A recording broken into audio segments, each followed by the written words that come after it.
Quality quality کا مطلب ہوتا ہے معیار، درجہ، خاصیت، سطح۔ لیکن جب بھی ہمارے سامنے چاہے وہ لیونگ تھنگس ہے یا وہ نان لیونگ تھنگس ہے، کوئی آبجیکٹ ہے، اس کے بارے میں اس کے اندر اگر کوئی خاص چیز ہے، چاہے وہ اچھی ہے چاہے وہ بری ہے، اور ہم نے لوگوں کو بتانا ہوتا ہے کہ اس چیز کے اندر یہ خاصیت ہے، تب ہم لفظ استعمال کرتے ہیں کوالٹی کا، کہ اس کے اندر یہ اچھی اچھی کوالٹیز ہیں، ابھی اس کے اندر یہ بری بری کوالٹیز ہیں۔ جیسے کہ ایک شخص ہے، وہ کافی ہمبل ہے، کافی عاجز ہے، کافی ٹرسٹ ورتھی ہے، تو ہم لوگوں کو کہیں گے کہ یار اس کے اندر یہ خاصیت ہے، یہ کوالٹیز ہیں۔ ابھی کوئی موبائل ہے اور وہ جو ہے نا اچھی نہیں چل رہی ہے آج کے دنوں میں، تو ہم کیا کہتے ہیں کہ یار اس کی کوالٹی اچھی نہیں ہے، مطلب اس کی خاصیت جو ہے نا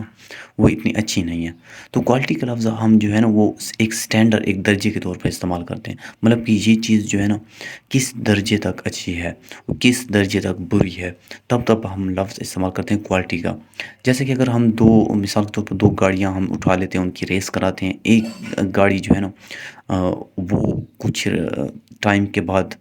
وہ خراب ہو جاتی ہے، ٹوٹ پھوٹ جاتی ہے، اور ایک جو ہے نا بالکل پائیدار ٹھہری ہوتی ہے، تو ہم کہتے ہیں کہ یار یہ کافی اچھی کوالٹی کی کار ہے، مطلب کہ اس کے اندر جو خاصیت تھی وہ کافی ہائی درجے کی تھی، مطلب کہ جو اس کے اندر فیچر تھے، خاصیت تھی، وہ سارے کے سارے اچھے تھے اور چلنے والے تھے، جبکہ اس کے اندر جو کوالٹیز تھی وہ لو کوالٹی تھی، مطلب کہ اس کے اندر جو خاصیت تھی اس کا درجہ اتنا ہائی نہیں تھا، وہ اتنا ہائی لیول تک نہیں چل پا رہی تھی۔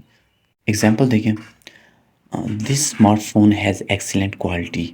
اس اسمارٹ فون کے اندر ایکسیلنٹ کوالٹیز ہیں۔ دوسری اگزامپل دیکھیں، the restaurant serve high quality food. یہ جو ریسٹورینٹ ہے یہ ہائی کوالٹی کے، ابھی دیکھیں اسٹینڈرڈ کی بات ہو رہی ہے، معیار کی بات ہو رہی ہے، کہ یہ جو ریسٹورینٹ ہے ہائی کوالٹی کی چیزیں، ہائی کوالٹی کے کھانے پینے کی چیزیں پرووائڈ کرتے ہیں۔